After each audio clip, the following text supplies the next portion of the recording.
দ্বিতীয়তে উনি যে মিথ্যা কথাটা আমারে কইছে বা শ্রোতা দর্শকের মধ্যে বলছে, এর জন্য উনাকে আমি অনেক ধন্যবাদ জানাই। মিথ্যা কথার জন্য কেউ কাউকে ধন্যবাদ দেয় না বাবা, আমি দেই।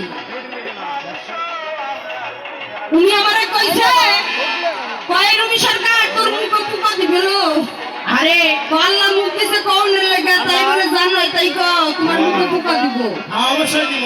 তো আমার মুখে যদি পোকাই দেয় পাইছে না, যদি লোক না পায় বগুড়া থেকে আমার সরকারের এই কারণে আমি আমার মুখে পোকা দাও। আর হ্যাঁ কি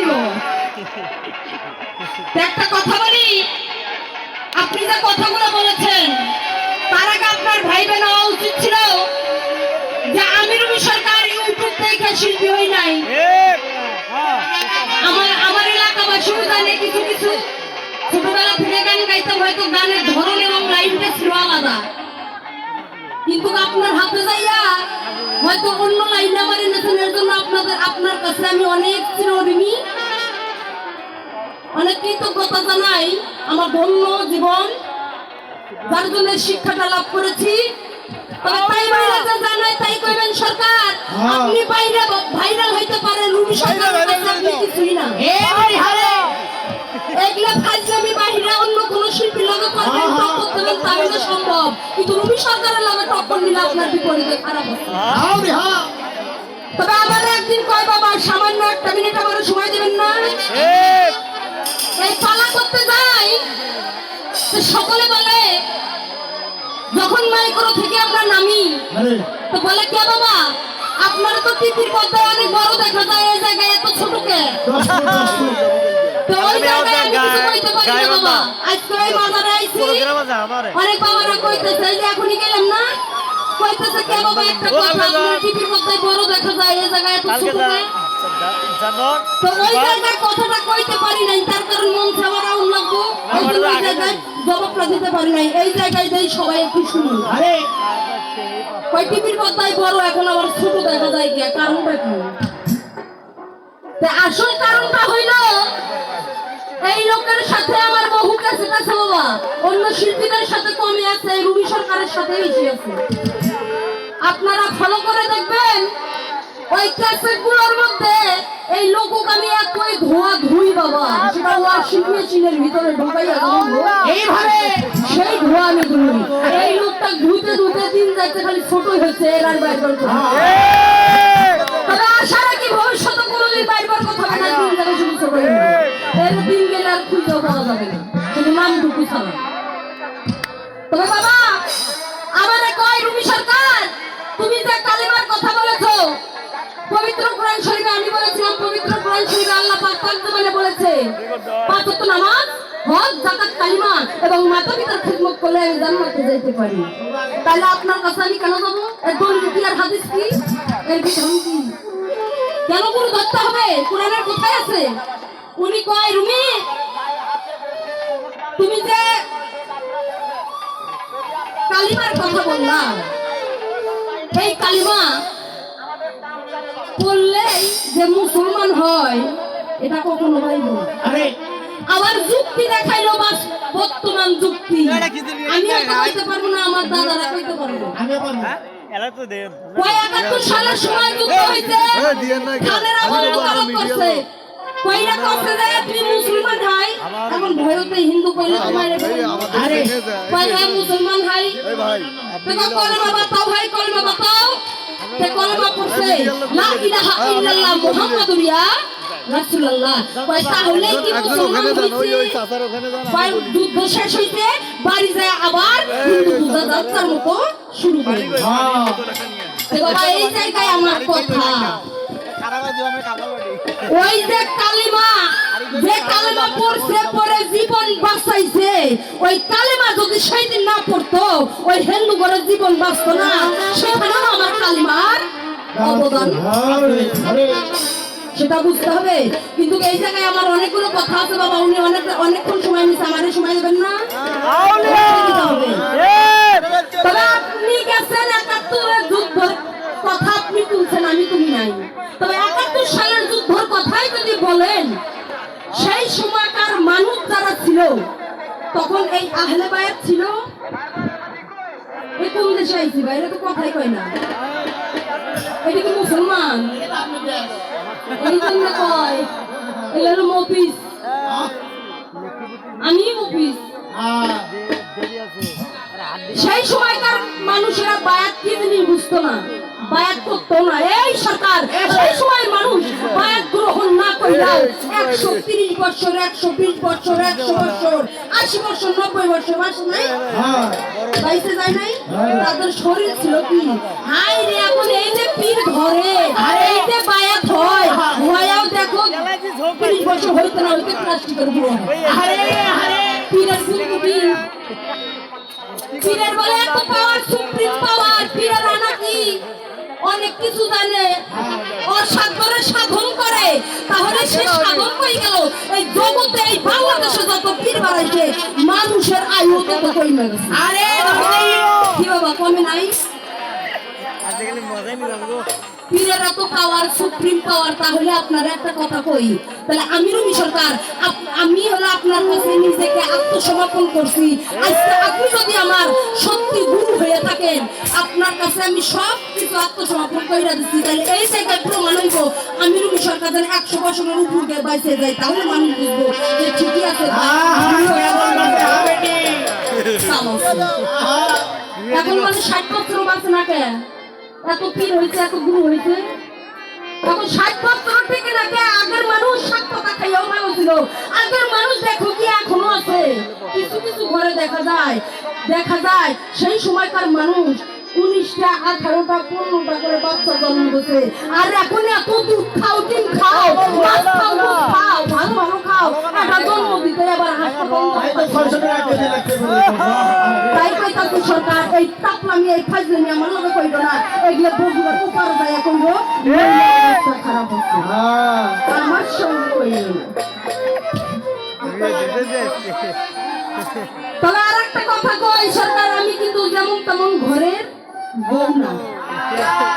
শ্বশুর বয়াতি, আমার ভাসুর বয়াতি, আমার জ্যাঠা শ্বশুর বয়াতি, আমার স্বামীও একজন বয়াতি। তাই ভক্তি ভোজনা কইরা রুমি সরকারের সাথে গান গাইবার পাইলে গাইও, না পাইলে দরকার নেই।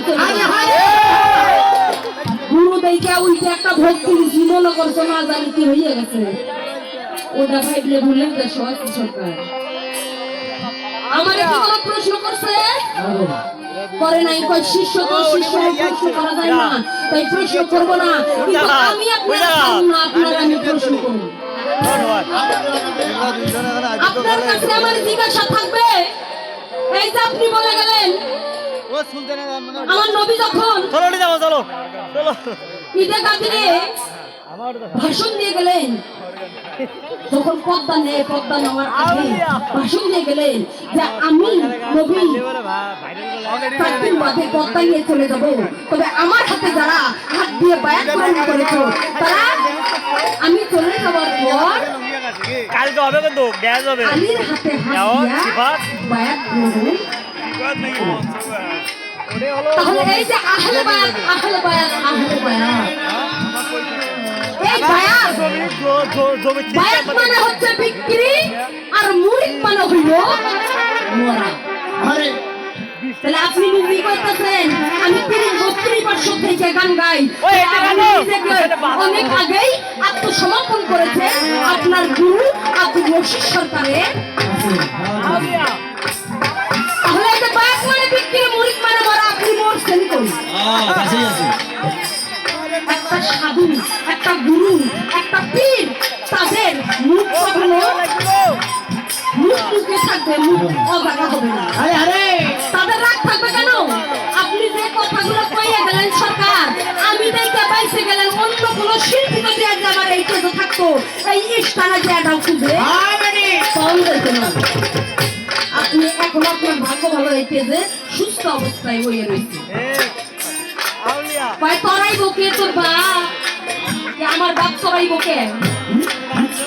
আমার বাপ তরাইব কে? আমার বাপ তো দাঁড়াই আছে, আমার বাপ তো দাঁড়াই রয়েছে যে আমার কে তরাইব। তা আমার বাপ তরাইব কে? তরাইব কি তোর বাপ? আমার বাপ যদি তরাইতো তাহলে আমি রুমি সরকার এই রকমের থেকে বগুড়া যায় সমস্ত কিছু বিসর্জন দিয়ে আপনার পায়ে আর করাই আমার পড়াইব আপনার কাছে আমার জম লাগতো না। তাহলে তো আমার ঘরে আমার বাবে চলাইতো। তবে এসব ভাষা করো না। তাই আমি বলেছি, কবি বলেছে সাদা কাপড় পরলে মনটা সাদা হয় না, চক চক করিলে সোনা তারে কয় না, এক তারাটা হাতে নিলে বাউল পাওয়া যায় না, আগে মনটা বাউল করে নেয়া। কিন্তু সরকার আপনার যে কেডা গান শিখাইছে এই মানুষের আমি একভাবে দেখতে চাই, খুব শখ দেখার আমার খুব ইচ্ছে। আরে শেষ সময় একটা ডাকবো অনুরোধ করছি আপনার। তবে আপনি পরেন ঠিক আছে সাদা কাপড়, আপনার মনটা অন্তরটা এখনো সাদা করতে পারেন নাই। তবে যেদিন আপনার ভিতরটা পরিপাক করে তুলতে পারবেন সেই দিন আপনি একজন মানুষ হতে পারবেন। আদৌ মানুষ হতে পারেননি আদৌ, এটা আমার মনে হলো আপনার ব্যবহারে। তবে আমার প্রশ্ন, বায়াত মানে বিক্রি, মনিব মানে মরা। এই যে বায়াত মানে বিক্রি, আমি যে আপনার কাছে যাই বিক্রি হইলাম, আপনি কোরআনের মধ্যে দেখাই দিলেন যে বায়াত এইটা কোন জায়গায় আছে বলে নাই, কোরআন তাফসীর করে কিন্তু বলে দিছে। তো আমি মানলাম বায়াত গ্রহণ কোরআনে আছে। তা আমি রবি সরকার যে আপনার কাছে যাইয়া এই বায়াত হইলাম মানে বিক্রি হয়ে গেলাম, তো বাবা বাজারে যদি কোনো কিছু কিনতে যান বা বিক্রি করতে যান তার জন্য কিন্তু কোনো কিছু মূল্য চুকাইতে হয়, টাকা দিয়ে কোনো তরি তরকারি কিনতে হয়। তবে আমি রবি সরকার যে আপনার কাছে যায় বায়াত হইলাম বিক্রি হয়ে গেলাম, আপনি আমার কোন ধন দিয়ে কিনে নিচ্ছেন, কিসের বিনিময়ে কিনে নিলেন, কি দিয়ে কিনে নিলেন আমারে? আর মাপলেন কিভাবে? যাতে মাপছেন, যে পাল্লা দিয়ে মাপছেন, এই পাল্লার চার কানিতে চারটা রশি ছিল, এই রশি চারটা কিসের? রশি চারটার নাম কি? আর যে পাথর ছিল এই পাথরগুলোর নাম কি? আর এর মধ্যে ধরার একটা দাড়ি আছে, ওই দাড়িটার নাম কি? তার মধ্যে একটা দড়ির মতো কি থাকে যেটা ধরে আলোক করে, নোক্তা। ওই নোক্তাটার নাম কি? যাইটা বুঝতে সুন্দর করে জব করবেন। আর মরা ব্যাগ মানে বিক্রিটা, বিক্রি হওয়ার কথা কইলাম, কি ধন দিয়ে কিনে নিচ্ছে, কিভাবে ওজন করছে, কিভাবে মাপছে, কি দিয়ে মাপছে এটা বললাম। আর এই যে মুড়ি মানে মরা, আপনি যে মহিলা গেছেন আপনি কিভাবে বললেন? যারা মরে তারা কি লাফাইয়া গান গাইতে পারে? পারে না। আপনি কিসের মরা মরলেন, কিভাবে মরলেন আজকে আমার বুঝাবেন। আর 2 নম্বর প্রশ্ন, আপনিও একজন মানুষ, আমিও একজন মানুষ। আপনার হাত আছে, পা আছে, চোখ আছে, কান আছে, আমারও হাত পা চোখ কান নাক মুখ সবই আছে। একটাই পার্থক্য, আপনি পুরুষ আমি একজন নারী। আপনার আছে পুরুষ লিঙ্গ আর আমি রবি সরকার আমার আছে স্ত্রী লিঙ্গ। সবারই আছে, এইটুকু পার্থক্য, ছাড়া পার্থক্য নাই। তাহলে আপনিও মানুষ আমিও মানুষ, আপনারও যা আছে আমারও তো আছে। তাহলে আপনি আনোয়ার সরকার গুরু হইলেন কোন কারণে আর আমি রবি সরকার শিষ্য হইলাম কোন কারণে? আল্লাহ পাক আপনার মাঝে এমন কি অঙ্গ প্রত্যঙ্গ বেশি দিয়েছে যার ফলে আপনি আজকে গুরু আর আমি রবি সরকার, আমার মধ্যে আল্লাহ পাক এমন কি কম দিয়েছে যার জন্য আমি গুরু হইতে পারি নাই। কিসের অভাব? বলবেন। আর এখন একটা গান আমি গাবো, এই গানটাতে আপনার 14 পুরুষের খবর হয়ে যাবে।